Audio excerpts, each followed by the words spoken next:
Chez les Chassidim, on a la coutume de souhaiter aujourd'hui Gut Yom Tov. Ce qu'on souhaite pendant les fêtes, c'est on dit Chag Sameach, parce que la délivrance du Rabbi Yosef Yitzhak, c'est pas seulement sa délivrance personnelle. Le fait qu'il a pu sortir de Russie, arriver aux États-Unis, il a dit l'Amérique n'est pas différente de l'Europe. Il y en a qui pensent qu'il n'y a qu'en Europe qu'on peut pratiquer la religion. En Amérique, ça va être impossible.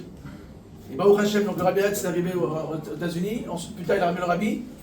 Et s'il n'y avait pas donc toute cette fermeté du Rabbi Yosef Yitzhak contre le régime communiste, qui n'était pas évident, il a réussi à gagner le régime communiste.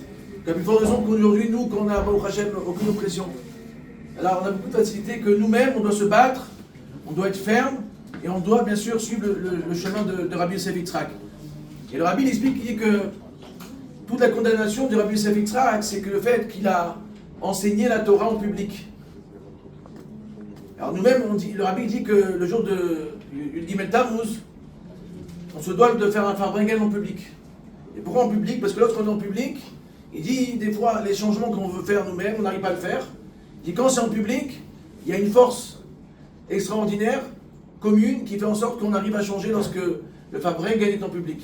Donc Bezrat Hashem, on convie chacun ce soir de venir en public, maximum de monde, diffuser l'information, qu'on puisse, si Dieu veut, fêter cette libération générale, libération personnelle.